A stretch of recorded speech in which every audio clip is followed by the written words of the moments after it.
Bonsoir, bienvenue dans un nouvel épisode de Sic Transit Gloria Mundi. Salut à toi, bonsoir à tous. Bonsoir, nous sommes toujours ravis de vous retrouver et naturellement, si vous appréciez ces conversations, n'hésitez pas à vous abonner et à les partager avec, les gens autour de vous pour leur faire, découvrir, ce corpus de d'émissions et la question qui nous intéresse aujourd'hui, que je vais poser à Yann, un peu comme j'ai fait la semaine dernière, c'est, pourquoi n'es-tu pas sédévacantiste?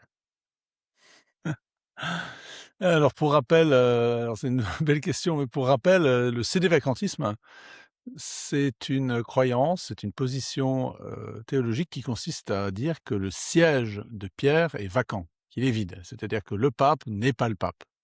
Le pape n'est pas vraiment le pape.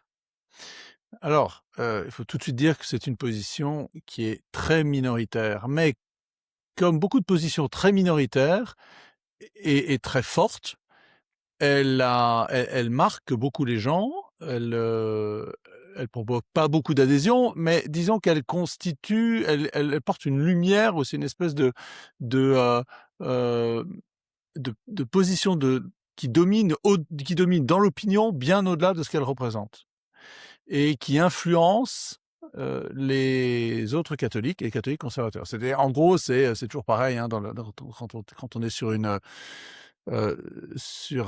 échelle d'opinion, on plus on est extrême, enfin, on a tendance à vouloir être de plus en plus, mmh, à fond dans l'opinion. Je ne vais pas utiliser le mot extrême parce que ça a pas de sens, mais de plus en plus loin et quand on trouve que, ce qui se passe dans beaucoup de paroisses, dans beaucoup de diocèses catholiques dans le monde ne tient pas la route, heu, on va on peut aller jusqu'à dire que en fait, les choses sont tellement corrompues que le pape lui-même n'est pas le pape En et fait, c'est qu'il jeter est le bébé avec l'eau du bain. c'est, aller tellement loin qu'on va se débarrasser d'un marqueur de la catholicité, le marqueur visible le plus proche qui est on reconnaît l'autorité d'ordre et l'autorité de juridiction du pape. Et c'est et ça lorsqu'on reconnaît plus ça, et bien on rentre dans un domaine qui est quand même, très dangereux, très glissant. Les cédévacantistes, c'est pas seulement des catholiques traditionalistes, très, très traditionalistes.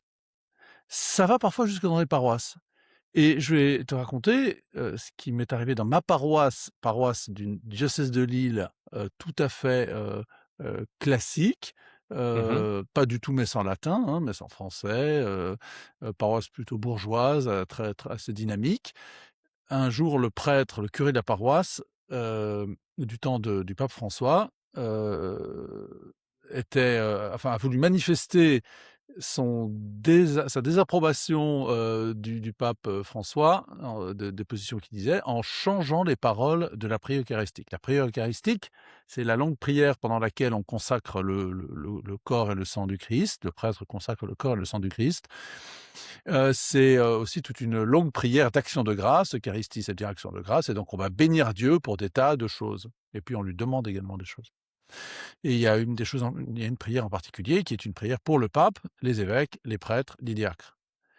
Et la formule normalement, c'est, en union avec, notre pape, alors à l'époque c'était François, aujourd'hui c'est Léon, en union avec le pape François, notre évêque machin, les prêtres et les diacres. Il y a différentes formules sur les prières eucharistiques. Et mon curé de l'époque avait cru malin de changer et en disant, il disait plus en union avec, mais il disait prions pour que l'Esprit Saint éclaire le pape François ou un truc comme ça. Ça, j'ai quitté la paroisse à partir de ce moment-là. Pour moi, c'était pas négociable. Dieu sait si je faisais des reproches au pape François sur des tas de choses, des tas d'actes qu'il faisait. Dieu sait s'il me sortait par les trous de nez, mais le pape, c'est le pape. Et à moins qu'il profère de véritables hérésies, il reste le pape. François a eu des positions qui étaient suspectes, mais il n'a pas proféré d'hérésie formelle. Et en tout cas, il l'a Et pas fait même s depuis son siège en particulier, quoi, avec son et autorité. pourquoi n'irais-tu pas plus loin en disant que même s'il professe des hérésies, ça veut pas dire qu'il n'a pas été légitimement Alors pape. alors qu'il ait été élu légitimement, ça Ouais, c'est possible. Il y a des gens qui en doutent un peu dans le cas de François parce que normalement l'élection du pape doit se faire sans campagne. C'est en gros sans influence extérieure. Bon, jusqu'à ce que ça soit démontré, il est légitimement le pape. Il y a des petites, doutes que les historiens, élucideront dans les décennies ou les siècles à venir. Mais bon, en tout cas, il la il tout était en faveur de sa légitimité dans son élection. Mais il se trouve que dans la théologie catholique, un pape qui deviendrait hérétique, perdrait ses fonctions, perdrait sa nature. Alors le problème, c'est qu'en fait, on ne sait pas trop qui pourrait le décréter et qui pourrait le démettre, parce que le pape n'est jugé par personne, selon le droit canonique, le droit de l'Église, le pape n'est jugé par personne. Mais il se trouve que formellement, on pourrait avoir un pape, hérétique, mais dans ce cas-là, il serait automatiquement plus pape. Mais François, même s'il a fait des choses qui étaient choquantes, je pense par exemple une cérémonie, où il avait pendant le synode sur l'Amazonie, où il avait sorti une idole, petite idole en bois qu'on appelait la Pachamama, autour de laquelle il y avait une espèce de cérémonie avec une prière. Même si, il a modifier, certaines règles morales, matrimoniales, en particulier, la possibilité pour des divorcés remariés, dans certaines circonstances, de reprendre la communion. Ce ne sont pas à proprement parler des hérésies, hein. Et on d'accord. peut pas dire qu'il a adoré, la Pachamama, donc il s'est pas, rendu coupable d'idolâtrie, même s'il y avait des éléments, qui sentaient pas très bon, quoi, hein. Mais ça a agacé beaucoup, beaucoup de chrétiens, de catholiques, et pas seulement des catholiques traditionnalistes, mais des catholiques, conservateurs normaux, dont ce curé de paroisse qui a, décidé de changer les paroles de la prière eucharistique, qui signifie à ce moment-là qu'il n'était plus tout à fait en communion avec le pape. Et donc là, bah non, moi j'ai quitté ma paroisse. Il y avait très peu de catholiques, très peu de j'en ai discuté avec des copains qui fréquentaient la paroisse aussi, il y a très peu qui avaient entendu ça. Qui avait fait attention à ça. Puis ensuite, quand je leur ai dit, ils disaient: «Ah oui, c'est vrai, oui, tu as raison, il dit ça, effectivement, pendant la messe, il dit ça». Je dis: «Bah ouais, enfin, c'est quand même très embêtant». Donc j'ai quitté la paroisse à ce moment-là. Et donc ça, c'est une forme, de sédévacantisme. Alors c'est pas formellement, il n'a pas dit: «Le pape n'est plus le pape», il n'a pas tenu la mais il en était dans je reprends une expression qu'on avait expliquée, pendant l'émission sur le vocabulaire de la tradition catholique, il était un peu non unacum. C'est-à-dire qu'il ne disait Oui, pas la parole unacum, c'est-à-dire en union avec le pape. Et donc ça ne concerne pas il y a des prêtres qui parfois, font des choses un peu, légères, et carrément pas catholiques, quoi, donc c'est bon, il y a des tas d'autres choses, qui sont tout aussi graves. Alors ça c'était quand même très, très embêtant. et Alors alors à l'inverse, est-ce que plus jeune, tu as été tenté par, de cesser non, de jamais. non, jamais? Non, jamais. D'abord parce que j'ai jamais été j'ai jamais rencontré, jamais fréquenté des milieux qui étaient des vacantistes, des copains ou des paroisses ou des prêtres. Alors évidemment, l'internet donne une certaine voix à cela. Il y en a un qui est très connu et très, très vocal, c'est Adrien Abosit, sur Radio Athéna, qui est un talentueux avocat et historien, très intéressant. Il faut écouter, je recommande d'écouter ses critiques des 2 volets, pardon, du film sur De Gaulle, la bataille de Gaulle, et puis le deuxième, c'est l'Espérance, je sais plus comment ça s'appelle. Je les ai pas vus, mais j'ai écouté les critiques d'Abosit. Je n'ai C'est pas c'est encore voilà, ça écouté, vaut la non. peine, ça vaut la peine. D'accord. Mais, sur les aspects théologiques, il passez-moi l'expression, il décode complètement. Alors le fond aussi, enfin ce qu'il y a derrière le sédévacantisme, c'est que les évêques ne sont aujourd'hui ne sont plus évêques, ne sont pas ordonnés validement évêques, et les prêtres donc par conséquent ne sont pas non plus ordonnés validement prêtres, puisqu'ils ne sont pas, ils sont pas ordonnés par des vrais évêques. Et donc ils ont tendance à dire, monsieur, machin, pour parler d'un prêtre, quoi. ce qui est, ce qui est très insultant. Alors, Non, non, alors je j'ai pas compris le on contexte. va rentrer Tu veux dire que on va comme rentrer. dans Alors je les vais prêtres qui sont dans l'église actuellement, disons que pas ordonnés par Rome, ils les appellent messieurs, c'est ça? Parce ouais, qu'ils ne reconnaissent ouais. pas leur d'accord, OK. Leur Donc c'est ordination un parce peu que c'est en fait l'évêque qui les l'inversion? a ordonnés parce que l'évêque qui les a ordonnés, donc ça va très loin le Ah oui, sédévacantisme, hein. d'accord, ouais. C'est et Abauzit fait de très longues, des émissions là-dessus, où il décortique le nouveau rituel d'ordination des évêques, enfin nouveau, celui qui a été adopté, lors de la réforme liturgique dans les années 60-70. Et puis, il note que, il y a certaines paroles, certains mots qui étaient utilisés dans l'ancien rituel qui sont absents aujourd'hui du rituel actuel, et il en conclut que, l'évêque qui ordonne ou les évêques qui ordonnent un nouvel évêque n'ont pas l'intention et n'utilisent pas les bons mots pour, consacrer l'évêque. Alors ça, là, ça va très, très loin, hein, parce que ça implique que, en gros, Jésus a abandonné son Église. Ça implique que l'Église n'est plus assistée par l'Esprit Saint pour promulguer, utiliser des textes liturgiques et donner les sacrements, de façon valide. Parce que, ils ont changé quelques mots, et donc ces quelques mots étaient figés dans le, dans le bronze, du XVIe siècle, ou peut-être ou c'est peut-être probable que les cérémoniaires, sont même antérieurs, mais, on a changé légèrement, la prière consécratoire des évêques. Eh bien, pour eux, ça change entièrement le statut, la nature de l'ordination reçue, donc du sacrement reçu par un évêque lors de son ordination. Donc l'évêque n'est pas ordonné validement, donc son ordination n'est même pas, c'est pas qu'elle n'est pas licite, c'est qu'elle n'est même pas valide, hein. Il n'est pas évêque. Et Ouais. donc tous les actes qu'il fait comme évêque ne sont pas valides. Et alors, il y a un exemple, assez célèbre. Au milieu du pontificat de François, il y avait l'ancien nonce apostolique, à Washington, qui s'appelait, monseigneur Vigano, un Mmh. Italien, qui avait publié une lettre, faisant des reproches, enfin révélant le comportement des comportements d'évêques, de cardinaux à Rome et du pape lui-même, qui étaient tout à fait scandaleux.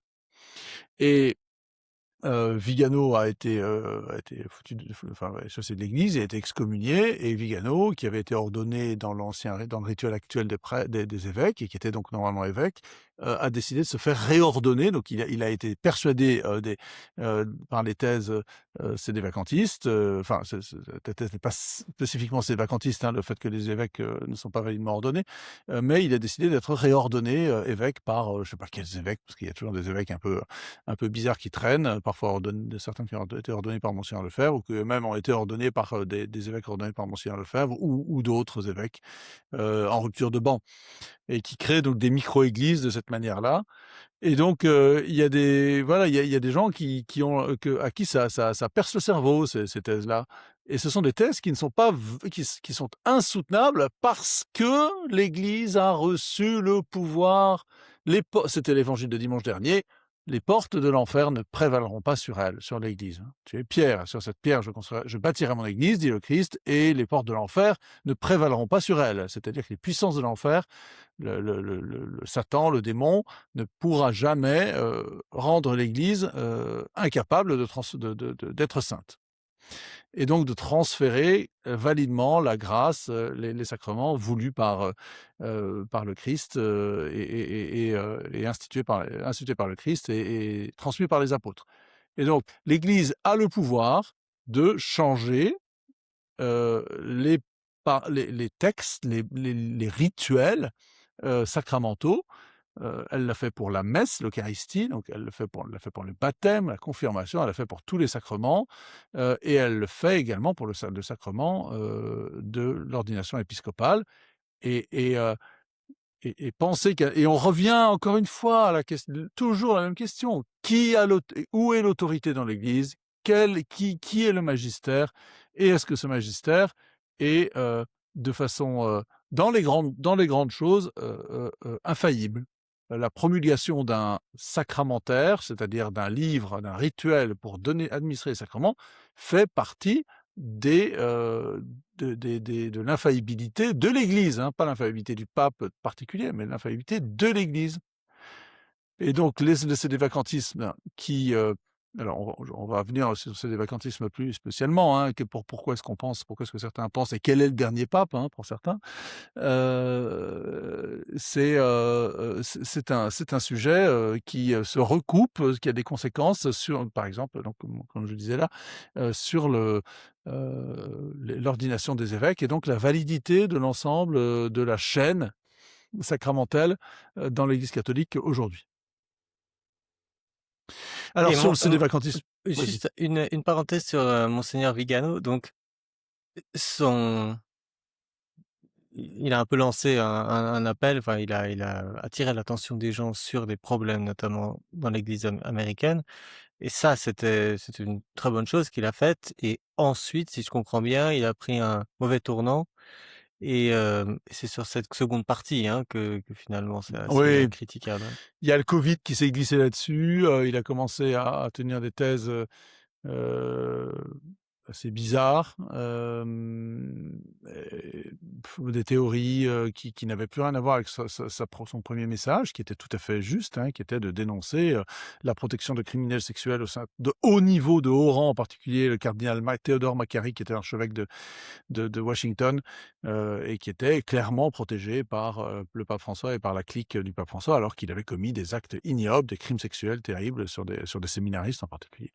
Et c'est ça que Macquarie qui avait voulu dénoncer.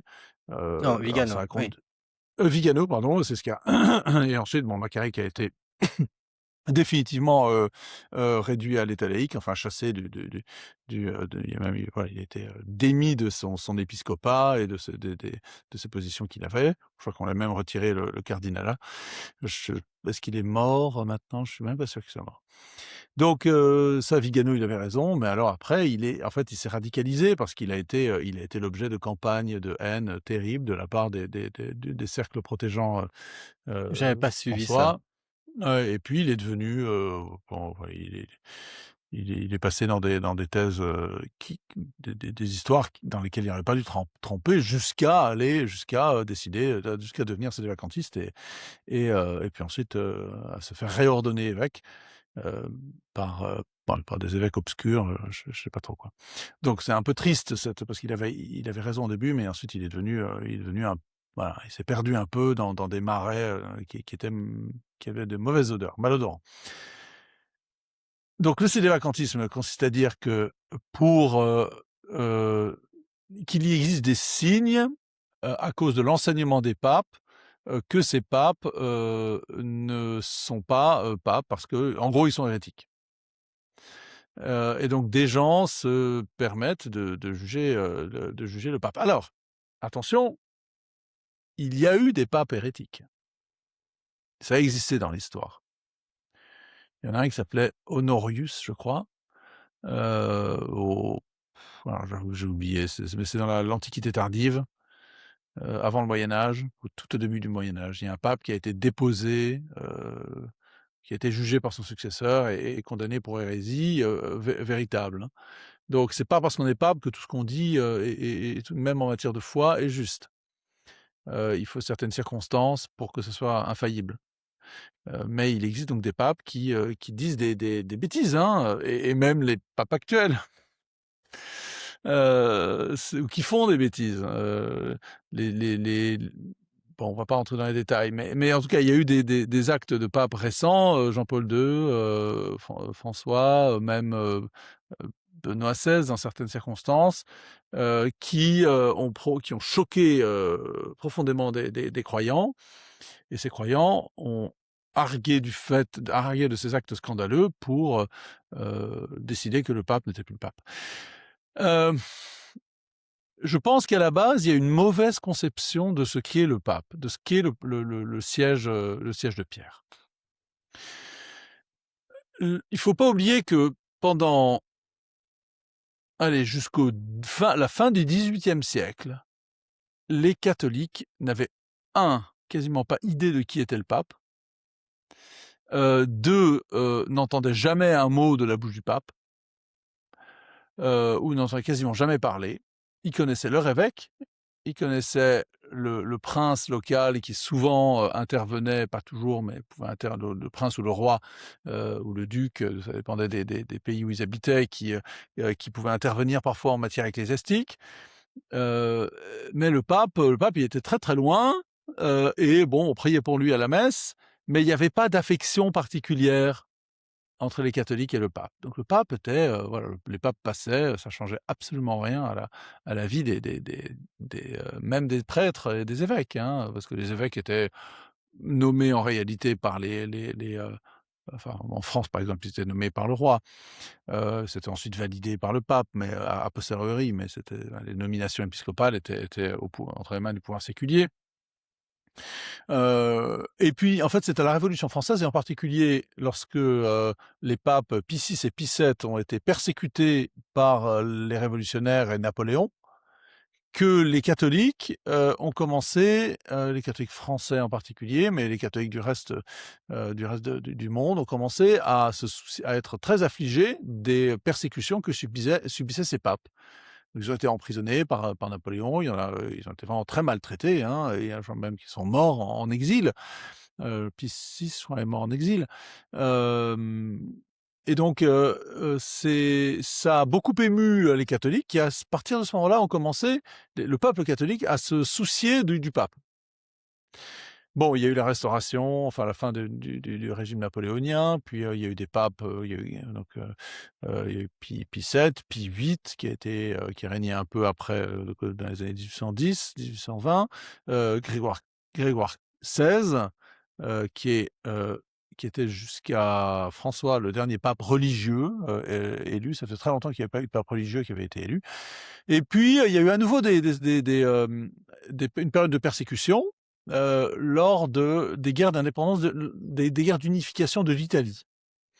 Et il faut se figurer que l'Italie au 19e siècle, était dans un mouvement de réunification, mais que la réunification d'Italie était bloquée en raison de cette bande territoriale qui était des États pontificaux au milieu d'Italie, passant par Rome évidemment, et qu'il n'était pas question, pour le pape d'abandonner pour rejoindre, un État italien qui d'ailleurs était assez anticlérical, hein, était libéral et anticlérical. Et finalement, il y a eu la guerre de 1870 qui a fait que les troupes françaises, ce qu'on appelait les zouaves pontificaux, qui avaient été envoyés par Napoléon III, qui défendaient Rome et qui défendaient les États pontificaux, ils ont dû abandonner les États pontificaux parce qu'il y avait la guerre contre la Prusse, donc ils ont été rapatriés pour défendre le territoire français.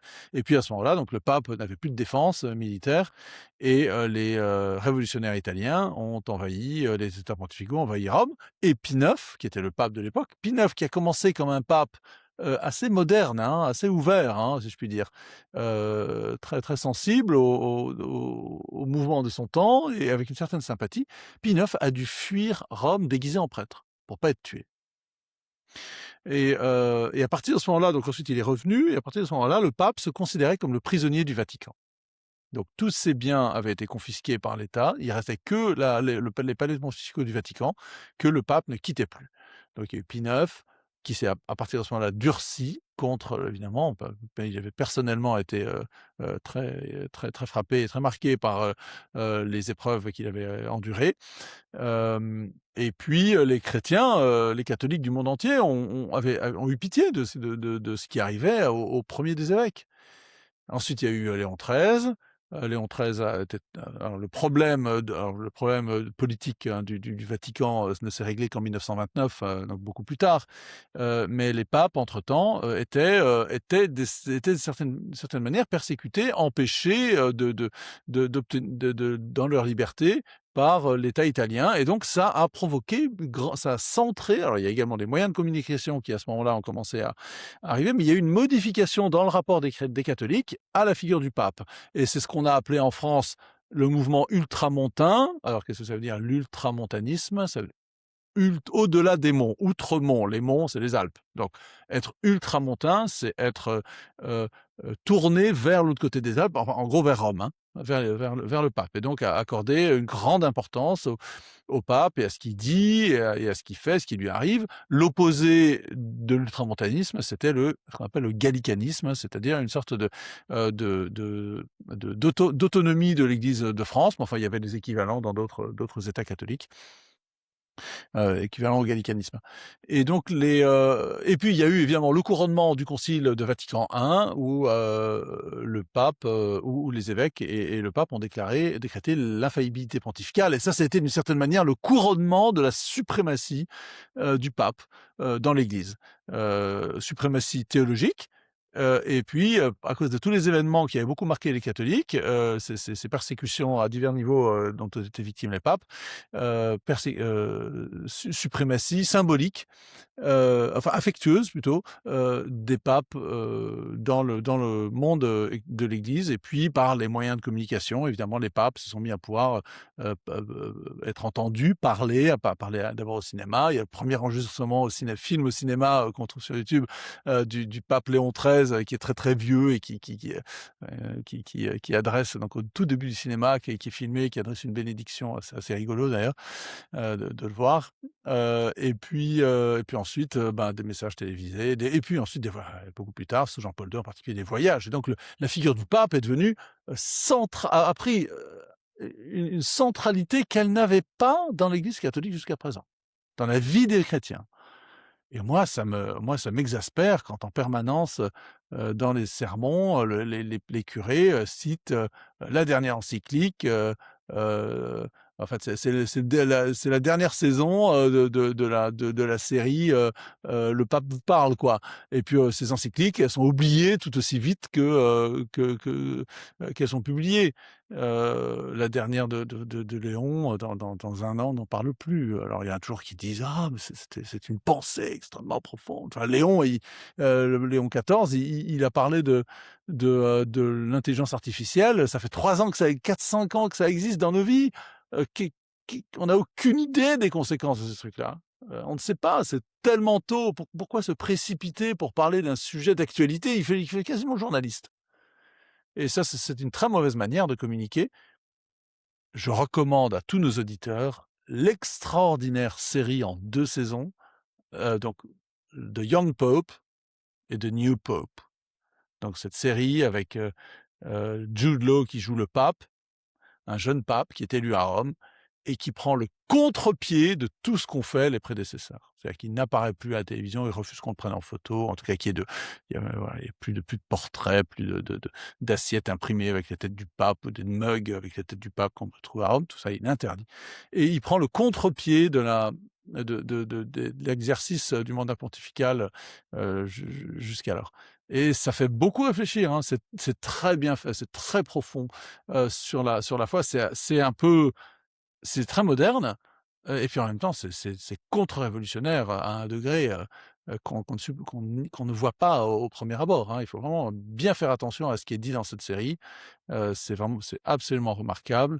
Elle est faite par cet réalisateur italien, Sorrentino, non? Paolo Sorrentino exactement et il y a John Malkovich qui joue, le pape, heu, rival, dans le 2e, enfin, je vous raconte pas tout, mais et donc cette figure du pape et cette façon de faire le pape, de faire pape, de jouer le pape, si je puis dire, est nouvelle. Il ne faut pas oublier qu'elle est nouvelle dans l'histoire de l'Église et sans doute qu'elle provoque, et je reviens donc à notre sujet, qu'elle provoque ces attitudes où en fait, on se dit: «Ah bah, je peux pas être si c'est telle personnalité, si c'est tel pape, ah bah, je suis plus catholique». Oui. «Ah je l'aime pas, j'aime pas le pape». Je vais plus à messe ou je non, non, non, le pape, le pape, il doit même à peine exister dans nos vies. On peut prier pour lui, bien sûr, mais il faut pas faire la groupie ou bien l'anti-groupie, parce que je préférais le pape d'avant. Heu, c'est pas ça qui est au cœur de notre foi, de notre vie chrétienne. En C'est pas fait, il ça, est c'est Jésus-Christ, c'est pas, ouais, Léon, François, Benoît ou Jean-Paul. il est starifié aujourd'hui, tout comme la monarchie britannique est devenue en fait, c'est tous ces petits symboles. Ça m'a jamais autant frappé qu'en regardant l'intronisation de Léon XIV, parce que finalement, pour moi, ça commence à devenir un peu la Xème intronisation. Là, il y en a eu quand même pas mal en quelques années et ça m'a vraiment frappé que tous ces petits gestes que les gens, attendent, guettent, c'est tout le décorum, toute cette manière de faire ne peut pas être si ancienne que ça. Et je pense qu'il doit y a dû y avoir quelque part, même si c'est l'Église, des gens assez bons en communication qui s'est dit que ça allait marquer les esprits de faire ça comme ça et qu'en fait ils mettent l'accent sur ça et puis cette foule enfin, peut-être que quand le pape était moins connu, les habitants de Rome venaient quand même place Saint-Pierre pour, lors de l'intronisation ou regarder la fumée blanche aussi, je sais pas, depuis quand les gens, guettent Oh, ça, c'est comme très c'est récent, ces trucs-là. oui, voilà. C'est Tout ça, très, c'est très récent. de la même manière qu'on s'amuse souvent à parler des inventions culinaires très récentes alors qu'elles paraissent très anciennes, des cuisines locales, enfin des cuisines de chaque pays ou et c'est pour moi tout ça est en fait, c'est du marketing. C'est curieux à dire quand on parle de l'église, mais je crois sincèrement qu'il y a beaucoup là-dedans et effectivement, il est starifié. Ouais. C'est, voilà, c'est donc, bon, bah, il faut, prier pour le pape, il faut le reconnaître comme le successeur de Pierre, comme ayant un ministère très important parce qu'il est le garant de l'unité de la foi et de l'unité. Heu, heu, mais c'est voilà, il faut pas se coincer là-dessus, quoi. Il faut pas s'arrêter à Donc ça. en fait, la parole du Christ qui dit que l'église ne pourra jamais être aux mains du diable, j'ai oublié la formule, Les mais c portes de l'enfer des ne portes de prévaleront pas sur l'enfer elle. Ouais. ne prévaleront pas sur elle. Cette formule ne concerne pas les gens qui sont à la tête de l'église. C'est-à-dire que eux peuvent être, le diable, en quelque sorte, peut l'emporter sur eux, individuellement, donc avec des hérésies ou des choses qui sont il faut faire des 1914, la première utilisation de la fumée, oui, pardon, c'est excuse-moi, ça, je t'interromps, ouais, incroyable. 1914, ouais. Ah oui, j'aurais quand même espéré que ce fût plus antérieur, mais oui, d'accord, Non, ça, c'est une coutume qui a 100 ans. d'accord. Oui, alors cette parole, elle est, alors, «Tu es pierre, sur cette pierre, je construirai mon église et les portes de l'enfer ne prévaleront pas sur elle». Alors la pierre, c'est la profession de foi de Pierre, mais c'est également sa personne, parce que il pourquoi est-ce que Jésus dit ça? Ben, c'est parce que Pierre vient de dire: «Tu es le Christ, le Fils du Dieu vivant». Il vient de faire la profession de foi sur la divinité et la nature du Christ, de Jésus. Mmh. Donc le Christ lui en fait, lui accorde cette bénédiction, et lui fait cette promesse que, bah, ce sera la pierre, enfin cette foi que lui a proclamée et sa personne seront la pierre sur laquelle, Dieu construira son église, le peuple qui est appelé à s'unir à lui, le nouveau peuple de Dieu. Et que par ailleurs, cette église, bah, comme elle est assistée par Dieu, elle ne sera jamais vaincue, par les épreuves, du mal. Elle sera jamais vaincue par le mal, même si elle traverse des épreuves. Et puis enfin, juste après, il faut pas oublier le pou que le Christ donne à Pierre le pouvoir de lier, de délier, hein. Il dit: «Tout ce que tu lieras sur la terre sera lié, dans les cieux, et tout ce que tu délieras sur la terre sera délié dans les cieux». Il lui donne ce qu'on appelle le pouvoir des clés. C'est pour ça que saint Pierre est représenté avec une paire de clés, hein, une clé pour délier, une clé pour lier, enfin une clé pour ouvrir, une clé pour fermer, ou alors, on dit aussi, que c'est chacune des clés, une clé argent, une clé or. C'est le pouvoir temporel, l'autre c'est le pouvoir spirituel, le pape prétend avoir un pouvoir, temporel, hein. Il dirige un diocèse et puis il a également, une prétention sur l'organisation du monde d'ici-bas.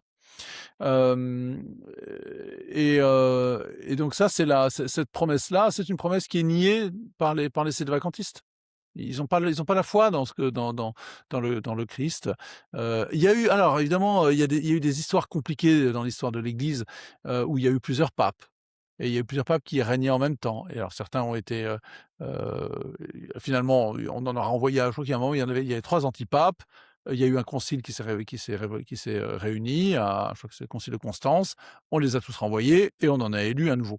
Et puis il y a eu au moins dans l'histoire, un pape qui a été, déposé, enfin qui a été jugé pour hérésie, mais après sa mort. Donc l'histoire est compliquée. Il y a des personnages de papes qui sont abominables. Je crois que le pire, c'est Jean IX, si ma mémoire est bonne, un pape du IXe siècle qui a vraiment, si vous voulez aller regarder un peu, c'est vraiment abominable. Je crois qu'il a été élu, c'était un enfant quasiment ou un adolescent. C'était du temps où le siège de l'évêque de Rome se partageait entre des familles aristocratiques, enfin aristocratiques, en réalité des gangs, des familles de gangsters, qui dirigeaient Rome et qui avaient mis la main sur l'élection du pape, à ce moment-là. Mais voilà, au-delà de ces éléments historiques, il faut garder cette base théologique, cette promesse qui effectivement, providentiellement ou alors c'est le hasard, diront les non-croyants, s'est maintenue, jusqu'à nos jours, et en maintenant avec une constance remarquable, mais tout en s'ajustant aux circonstances terrestres et parfois en jouant un jeu politique, jouant dans la cour politique avec, plus ou moins de réussite. La figure de l'évêque de Rome, successeur de Pierre, prince des apôtres, heu serviteur des serviteurs de Dieu, patriarche d'Occident, primat d'Italie, je suis en train de prendre tous les titres, pontife romain, pontife suprême, qui reprend le titre, porté par, les empereurs romains, enfin par, Jules César par exemple, hein, qui était, Summorum Pontifex, donc pontife suprême, c'est-à-dire le 1er des prêtres, chargé du culte, dans la Rome ancienne et qui est un titre qui est repris par les papes, chrétiens. C'est pas qu'on parle du souverain pontife, Summorum, Mais Summum j'ignorais que c'était lié Pontifex. à la Summum religion. Pontifex, pardon, j'ai dit une bêtise. Oui, oui, c'est un titre qui vient des Romains, hein, que Jules César a possédé, enfin qui existait avant Jules César, mais que Jules César et puis ensuite ses successeurs, enfin en tout cas les premiers empereurs, Auguste et les successeurs ont conservé. Et le pape se veut, d'une certaine manière, le successeur des empereurs romains, hein, à cet égard. C'est la seule force, c'est la force, spirituelle et politique, héritière, des empereurs romains et qui existe encore aujourd'hui. Évidemment, mais on en parlera peut-être une autre fois, avec la question, avec une rivalité qui est à Byzance, hein, Constantinople, hein, Oui.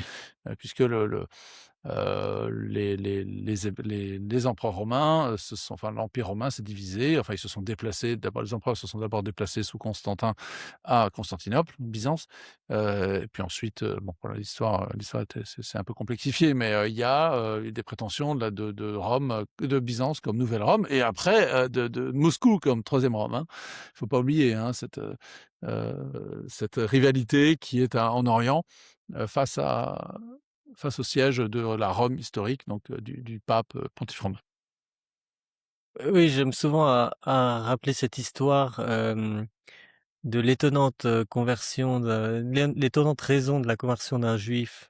C'est une histoire qu'on retrouve dans le Décaméron de Giovanni Boccaccio. Je crois que c'est dans le jour 1, nouvelle 2.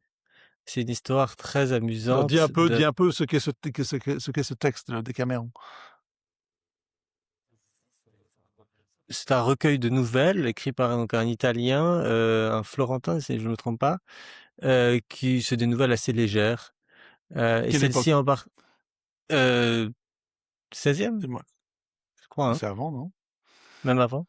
Enfin bon, je crois que Je c'est te c'est laisse le Moyen Âge vérifier. tardif, hein. Ouais, Vas-y, continue.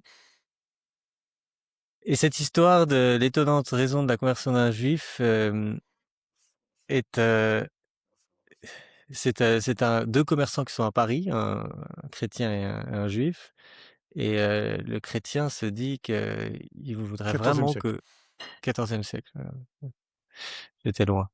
Il voudrait vraiment ce commerçant, chrétien que le juif se convertisse, et donc il essaye, il parle régulièrement, il dit: «Ah mais tu devrais venir» et cetera. Puis le juif hésite, il veut pas vraiment, et puis un jour, il va voir le 1er et il lui dit: «Écoute, je veux bien devenir chrétien, mais pour ça, il faut que j'aille, à Rome, rencontrer le pape et voir un peu, comment ça se passe là-bas je pense que c'est une bonne précaution. Et alors le chrétien, qui sait un peu quelle est Sachant que l'ambiance. les papes sont à Avignon à l'époque, hein, où écrit, Boccaccio. Donc c'est un scandale, hein, c'est que les papes ne sont plus à Rome. Ah oui, alors oui, je me souviens plus exactement de de l'endroit, c'est vrai. Mais ce qui est certain, c'est que le commerçant parisien se dit, «Ah non, alors ça c'est une très, très mauvaise idée parce que les papes, vivent plutôt dans la luxure, c'est vraiment la corruption est est très répandue à la cour du pape et si le juif va là-bas pour voir un peu à quoi ressemble la chrétienté, c'est sûr qu'il va pas devenir chrétien. Il va pas vouloir se convertir parce que c'est pas du tout attirant». Et puis le juif part quand même, il n'arrive pas à le retenir, puis il revient quelques mois plus tard et puis, ils se rencontrent et le juif lui dit: «Écoute, j'ai décidé de me convertir». Alors l'autre est très surpris. Il dit: «Bah, comment c'est possible? Quand même, qu'est-ce que tu as vu là-bas?» Il a dit: «Ah mais effectivement, j'ai vu, la débauche la plus grande, vraiment de n'importe quoi, l'alcool, tous les vices. Mais je me suis dit que si l'Église existait toujours malgré tous ces vices, c'est que l'Esprit Saint, était une réalité». Et je ne sais pas à quel point on peut en faire de ceci un peu un résumé ou la doctrine de l'Église, Non, c'est mais très bon, enfin, bravo, c'est très, très bon, ouais, c'est exactement ça.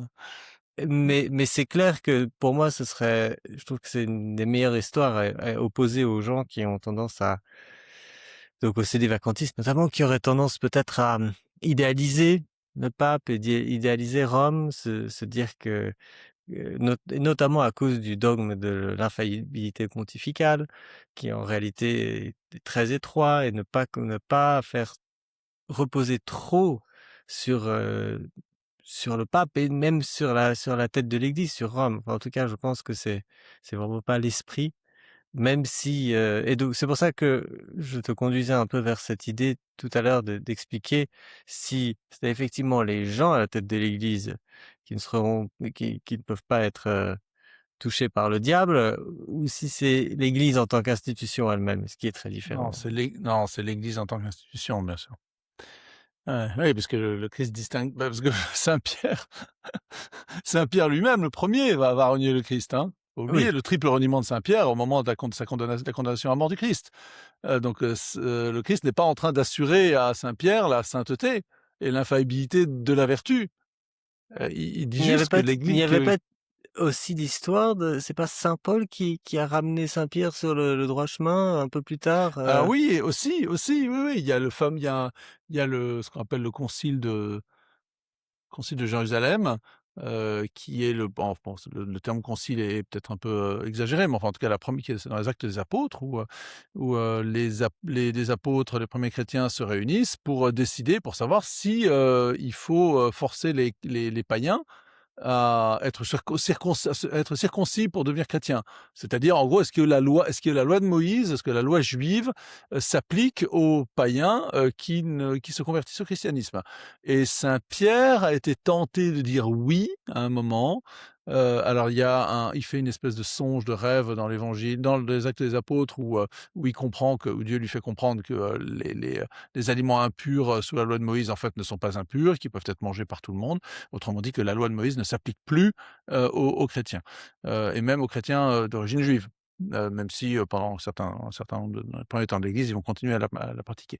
Hem, et c'est sous l'influence de saint Paul que, saint Pierre va changer d'opinion, alors sous l'influence, inspiration divine avec ce songe, mais également les efforts de saint Paul pour dire à Pierre: «Mais, attends, la grâce, on est sauvé désormais par grâce, par la foi, par un don gratuit de Dieu, on n'est plus sauvé par l'application de la loi». Alors, bon, on se c'est-à-dire que la foi, le salut nous rend capable d'appliquer la loi de Dieu, hein.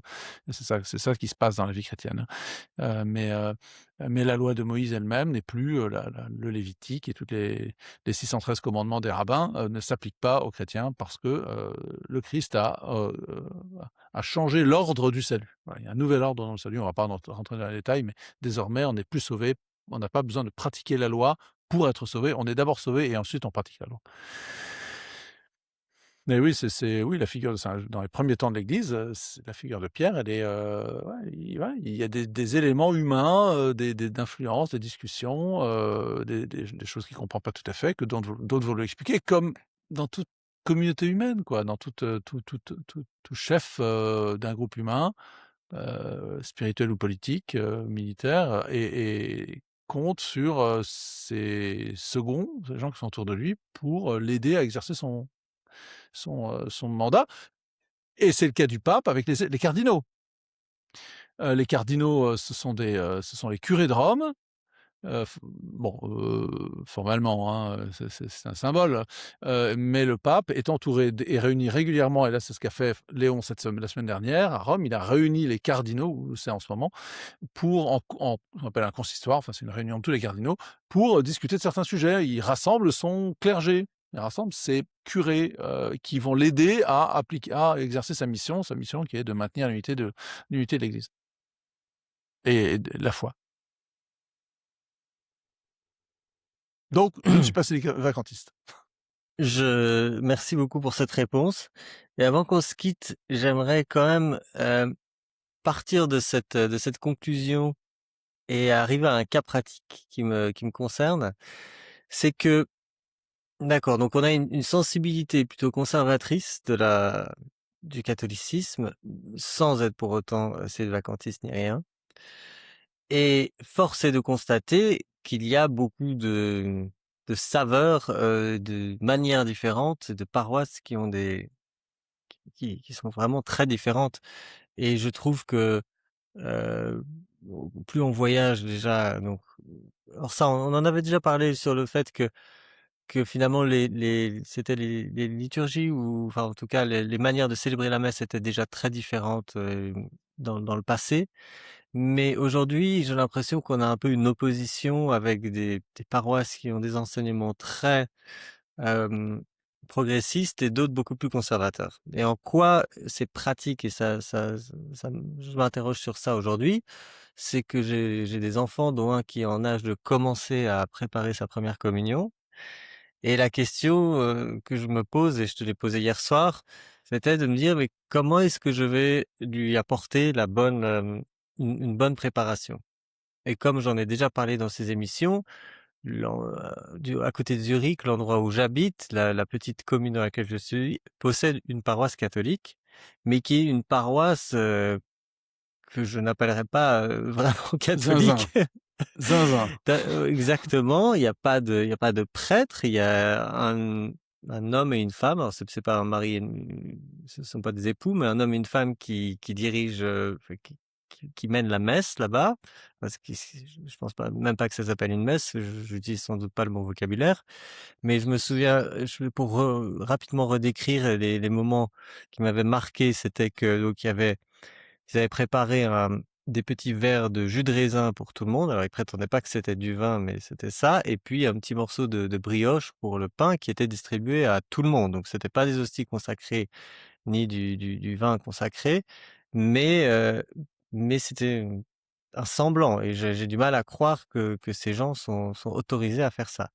Et la deuxième chose qui m'avait étonné, c'était que juste avant ce semblant de communion, ils avaient invité enfin les gens pouvaient aller voir, dans un coin le chef de la paroisse et puis la chef et se confesser, faire une espèce de confession comme ça, pas alors, ils se tenaient ils étaient face à face en se tenant par les bras et il y avait ça aussi et donc quand je vois tout ça, j'y suis allé qu'une fois, hein, je vais pas dire que je connais toute leur tradition, par cœur, mais ils m'ont écrit à plusieurs reprises en me disant: «Bon, bah, la nouvelle année arrive, qu'est-ce que vous voulez? Est-ce que vous voulez, faire du catéchisme à votre enfant?» Sachant qu'on va jamais dans cette paroisse et donc j'ai commencé à me demander avec mon épouse: «Est-ce qu'on le fait? Est-ce qu'on le fait pas? Est-ce que finalement, s'il va y aller, sachant qu'on n'appartient pas à cette, paroisse, il va connaître personne? Est-ce que je peux faire confiance à l'enseignement qu'il va recevoir? Est-ce qu'on va pas lui pourrir la tête et c'est assez compliqué et puis la question subséquente était de savoir finalement est-ce que je peux moi le faire à l'aide de la miche de pain ou d'autres choses que je fais déjà, des ressources, lui offrir peut-être une préparation qui sera supérieure à celle qu'il a reçue et finalement celle que moi j'ai reçue. Parce qu'étant enfant dans le nord de la France, je trouvais pas du tout que le catéchisme était de bonne qualité. Donc déjà j'avais si déjà à mon époque c'était pas bon, alors là je pense que ce sera encore pire. Et je s sans vouloir être, dans le schisme, comment est-ce qu'on comment est-ce qu'on Tu concilie pas ça? attention, tu pas dans le schisme là, ça Non, mais ça pas ça dans le schisme, mais ça a rien à mais voir, hein, c'est c'est pas mais le fait de considérer que ce sont pas des catholiques, c'est injuste de ma part parce que, en tout cas du point de vue du ouais, ouais, pape, bah, disons que comment résoudre le problème? C'est vrai que je t'avais pas répondu plus en détail. Bon, d'abord, première chose, quand un enfant communie, quand il a 7, 8 ans, 9 ans, OK, il faut qu'il sache, qu'il ait conscience de ce qu'il fait, mais on peut pas attendre de lui non plus qu'il ait une, connaissance, très approfondie, du mystère de l'Eucharistie, parce que nous-mêmes, à 50 ans, ou 35 ans, on ne l'a toujours pas. Donc disons qu'il faut qu'il ait conscience de ce qu'il est en train de faire, que c'est très important, que c'est un grand moment, que ça compte beaucoup, très important pour la vie spirituelle, que, «Qui mange mon corps et boit mon sang a la vie en lui et ne mourra pas». Alors, ç ça c en fait, on réduit un peu les ambitions là, hein. C'est-à-dire que tu es toi tout à fait en mesure d'apprendre ça avec, les ressources, éducatives, d'instruction, qui sont à ta disposition et puis, de t'arranger avec, le prêtre d'une paroisse, ailleurs, en qui tu as confiance ou d'un je crois que tu as un prieuré, quelque part là, de Saint-Pierre, mmh fraternité Saint-Pierre et tu vas voir le prêtre et tu expliques ton problème, et tu dis: «Bon, bah, pour des raisons matérielles, ça m'est très compliqué d'envoyer mon fils au catéchisme. Cela dit, tu peux peut-être le faire, 2-3 fois, avant sa communion». Et puis tu lui fais faire sa première communion là-bas, en assurant au prêtre et qui pourra s'en assurer lui-même en interrogeant l'enfant, que l'enfant, est en capacité de communier. C'est ce qui s'est passé, ce qui s'est passé pour mes enfants, hein. Je suis allé voir mon nouveau curé de paroisse, comme j'avais dit, j'ai changé de paroisse, mais mon nouveau curé, qui me connaissait un peu, il avait confiance en moi, il a interrogé, mes enfants petits là et il les a confessés, et puis il a accepté qu'ils fassent leur première communion et qu'ils ont faite dans des circonstances, assez modestes. Enfin pas, ils ont fait dans un dimanche quelconque de l'année. Alors évidemment, ils ont communié les premiers, ils étaient en blanc au premier rang, mais c'était pas la communion solennelle avec, 15 ou 50 autres enfants. Donc ça, et c'est une justement solution, et ça c'est c'est qu'on quelque chose qui retrouve l'église dérange domestique, la famille. voilà et ça c'est quelque chose qui dérange, l'Église en tant que telle parce que c'est aussi la question, tu sais moi j'aime bien respecter les règles et j'aime pas de, causer des problèmes, tu vois? Et être celui qui veut absolument être un passe-droit et que son cas soit exceptionnel et cetera. Je veux pas, et donc est-ce que finalement dans l'organisation, est-ce que ça gêne un peu l'Église qu'ils essaient de stopper que ce genre de comportement où les gens se préparent eux-mêmes pour des sacrements comme, très importants? Bah, Non? on n'est pas dans l'ordination d'un prêtre là, qui serait Oui. faite, à part, ce n'est que, si je puis dire, une première communion. Oui, oui. Ce que Non tu mais peux faire à la c'est rigueur, si important. vraiment tu veux appliquer les règles, t'envoies ton fils au catéchisme de l'église d'à côté. Le problème, c'est qu'il va faire sa première communion dans des circonstances, affreuses quoi, enfin, je le Mais oui, dis, mais je trouve que donc c'est un dans ce réel cas-là, tu vas dilemme en fait, hein. non, mais tu sais, on n'est pas obligé aujourd'hui, le droit canonique ne nous oblige pas à aller dans notre paroisse territoriale, Oui, la paroisse du lieu où on habite. On n'est plus obligé, autrefois c'était le cas. On est d'accord. obligé, pour le mariage, d'en référer au curé de la paroisse du Pour le territoire qu'on baptême habite. aussi, hein, pour baptiser Non, non, non, mon non, non, même pas pour le baptême. bah, Non, en tout cas non. pour pouvoir là je vais baptiser mon dernier enfant, dans un autre pays, je suis obligé de demander une autorisation de cette paroisse-ci, hein. En tout cas, c'est comme ça que ça fonctionne. Le prêtre polonais l'a demandé? Ah oui, oui et même quand j'ai Ah pour le OK, baptême bon, j'en sais du rien. Mmh. précédent enfant qui a été fait dans la pas cette paroisse-ci, mais celle juste à côté, cette paroisse-ci a dû donner OK, un papier pour l'autre, pour les OK, autoriser à d'accord, OK, peut-être, ouais, ouais. Mmh. mais bon, c'est peut-être local, hein. Mais il y a pas ça pour la première communion. Et puis, tu Non, vois, la je pense confirmation pas, non ouais. plus, parce que les confirmations souvent sont faites dans les écoles, enfin bon bref. Hem, non, moi j'aurais pas de scrupule, hein. À la rigueur, tu peux enfin, tu peux si tu veux, tu peux faire les 2, hein, mais il vaut mieux t'assurer que les cours qu'il va avoir, ressemblent à quelque chose, quoi, hein. Parce que là, ce que tu me décris, heu, sur la confession là, ce sont des coutumes alors on a le droit de se confesser à quelqu'un qui n'est pas prêtre, hein. On recevra pas Oui. l'absolu, mais on a le droit d'avouer ses péchés Oui, à oui, quelqu'un qui est dans ce je cas-là, pense cette que personne c'est ah je ouais, c'est pense tout, que on a le droit de c'est le de cet faire ça, hein. ordre-là, hein. Oui, Ah oui. ouais, et et puis le la personne est tenue à au secret de la confession d'ailleurs, hein, absolu. Ah oui? Ah, c'est intéressant Mais ça. oui, autant, oui, autant, parce que c'est fait dans un cadre, sacramentel, enfin pré-sacramentel en l'occurrence. Ouais, D'accord. Bah, écoute, je ça te suppose que c'est une libère? question que je suis pas le seul à me poser. C'est pour Non, ça mais que il je faut voulais en pas parler non, non, mais tu publiquement. sais, il faut trouver les moyens du salut et il y a pas de et la bureaucratie, ecclésiale, diocésaine, doit se plier, au salut des âmes, hein. C'est le bien suprême dans l'Église. Mmh. Très bien. Bah, merci beaucoup. Bonne Bah, je soirée. t'en prie. Bonne soirée.